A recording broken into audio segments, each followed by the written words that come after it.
Let's go to our next caller from the 401 area code. Caller from 401. Who's this? Hey, David. My name is Nathaniel. I'm from Providence. All right, go ahead, Nathaniel. What's going on? I guess my question actually has to do with Karl Marx, and especially on a little while ago on his 200th birthday, a lot of right-wingers and more conservative people in the country were flipping out, saying that his teachings led to a lot of death. So my question is a philosopher really responsible for his thoughts? Because in my opinion, I wouldn't blame Ayn Rand for Alan Greenspan using her ideas on the economy, and I wouldn't blame Karl Marx for his influence. I wouldn't blame Nietzsche, who was apparently influential in the Nazi Party. So I just wanted to get your thoughts on that. You know, the same people that said that, I'm sure if you, so that's like a very distant connection, right? That the ideology of Karl Marx was perverted in ways that led to the deaths of people. Like, let's assume you could demonstrate that beyond any doubt.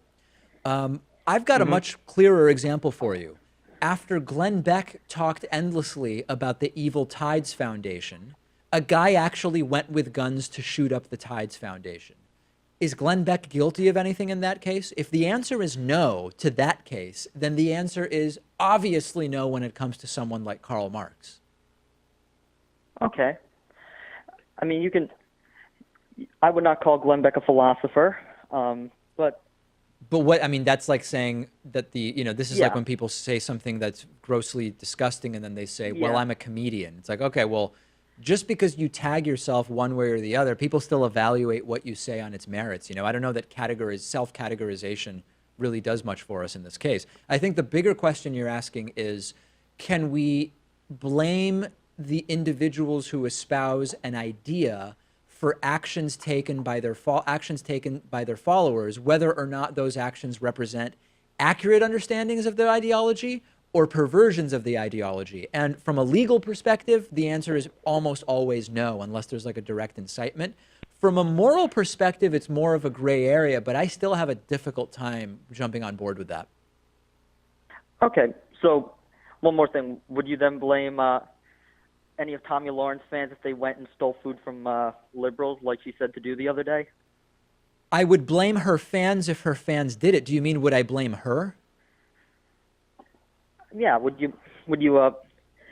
would you think that's not an enough of a direct incitement?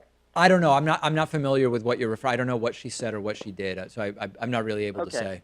say. She was basically making a point about illegal immigration, telling people to walk into Whole Foods with 15 of their family members, take food from a liberal, and then complain, and then say, hey, well, you are in favor of illegal immigration. Yeah, I don't think she has any legal liability there. If people go in and steal from Whole Foods, they're committing a crime, and we've got a system to punish them. Nathaniel, thank you. Really appreciate the call.